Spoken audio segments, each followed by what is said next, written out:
Malaysia প্রবাসী ইসমাইল আলী দীর্ঘ ২০ বছর প্রবাস জীবন কাটিয়ে মালয়েশিয়া থেকে দেশে ফিরেছেন।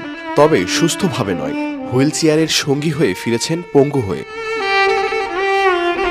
নিয়তি ইসমাইল আলীকে এমন এক পরিস্থিতিতে দাঁড় করিয়েছে যা হয়তো কখনোই কল্পনা করেননি তিনি। গত ২০টি বছর জীবনের হিসেব নানাভাবে কষলেও শেষ অঙ্কটা আর মিলাতে পারছেন না ইসমাইল আলী। তাই তো জীবনের বাকিটা সময় নিয়ে চরম এক অনিশ্চয়তা তার। গত ৩১ জানুয়ারি মালয়েশিয়া থেকে দেশে ফিরেই সহযোগিতা চান বিমানবন্দরের প্রবাসী কল্যাণ হেল্প ডেস্কে। আকুতি জানান কোনো বৃদ্ধাশ্রমে পাঠানোর। কিন্তু কেন তাকে যেতে হবে বৃদ্ধাশ্রমে? কারণ হিসেবে ইসমাইল আলী জানিয়েছেন, আপন বলতে কেউ নেই তার। এরপরই বিমানবন্দর থেকে ইসমাইল আলীর ঠাঁই হয় আশকোনা ব্র্যাক মাইগ্রেশন ওয়েলফেয়ার সেন্টারে। সেখানেই কথা হয় ইসমাইল আলীর সাথে।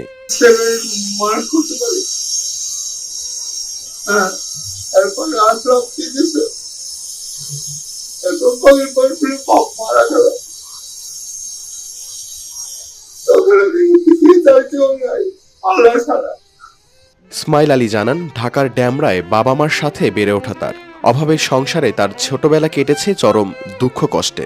টাকা জমিয়ে একসময় পাড়ি জমিয়েছিলেন মালয়েশিয়ায়। অল্প টাকার বেতনে কোনো রকম টেনে টুনে চলছিল তার দিন। মালয়েশিয়া থাকা অবস্থায় বাবা মা দুজনই মারা যায়। আপন বলতে কেউ ছিল না তার। তাই তো আর দেশে ফেরার কথা চিন্তা করেননি ইসমাইল আলী, করেননি বিয়েটাও। দেশে আসুন যে দেশে তো কেউ নাই, পরে ঠিকানা পায় নাই, কারণ পরে আসতে পারলে বিয়ে শুরু করিনি। তিনি জানান, গত রমজান মাসেই স্ট্রোক হলে তার শরীরের একটি অংশ প্যারালাইজড হয়ে যায়। পরে কাজও হারান ইসমাইল। জমানো অর্থে চলে চিকিৎসা ও থাকা খাওয়া। শুরুর দিকে প্রবাসীরা তাকে সাহায্য করলেও এখন তার পাশে আর কেউই নেই। ফলে বাধ্য হয়ে নিঃস্ব হয়ে দেশে ফেরেন ইসমাইল। এখন থাকতে চান বৃদ্ধাশ্রমে। মানুষ দিচ্ছে যেগুলো মানে দান করছে আর কি, কেউ ৫০০, কেউ ১০০০ বলে দিচ্ছে, আমার পাঠাই দিল। দেশে ছেলে দেশে যাক, ওখানে ট্রিটমেন্ট করুক, এখানে তো কোনো কিছু হয় না। আর ওখানে যাই করি সব পয়সার খেলা, ভাই এত পয়সা কে দেবে? যা কামাই করছিলাম তো সব হসপিটালে, তারপরে মানুষের আসা মাসাজ করতো, হ্যাঁ, থেরাপি দিত, হ্যাঁ, পয়সা সব শেষ হয়। চিকিৎসা শেষে সুস্থ হয়ে আবারও কাজে ফিরতে চান ইসমাইল আলী। শুধু চান একটু সহযোগিতা। তাই তো মাথা গোজার ঠাঁই আর ভালো চিকিৎসার জন্য একটি ভালো বৃদ্ধাশ্রমে পাঠানোর আকুতি এই রেমিটেন্স যোদ্ধার। আমার একটু সুস্থ করে দিবেন ভাই, যাতে আমি সুস্থ হয়ে যাই, আবার সুস্থ হয়ে কাজ কাম করি, নিজের জীবনটা বাঁচাতে পারি, এই ভাই চাই, আর কিছু না। ব্র্যাক মাইগ্রেশন ওয়েলফেয়ার সেন্টারের কর্মকর্তারা জানান, দেশে ফেরার পর বিমানবন্দরের প্রবাসী কল্যাণ ডেস্কের কাছে সহযোগিতা চান ইসমাইল আলী। এরপর সাময়িকী নিরাপদ আবাসন ও পরিবার খুঁজে হস্তান্তর করার জন্য তাকে ব্র্যাক মাইগ্রেশন ওয়েলফেয়ার সেন্টারে আনা হয়।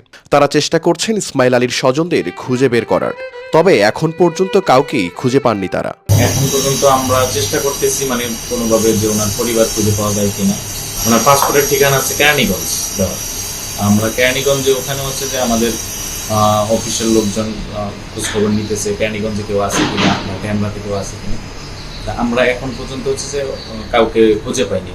ব্র্যাক মাইগ্রেশন ওয়েলফেয়ার সেন্টারের কর্মকর্তারা জানান, পরিবার ও স্বজনদের খুঁজে না পেলেও ভালো একটি বৃদ্ধাশ্রমে থাকার ব্যবস্থা করবেন তারা। শাহরিয়ার কবির, প্রবাস খবর।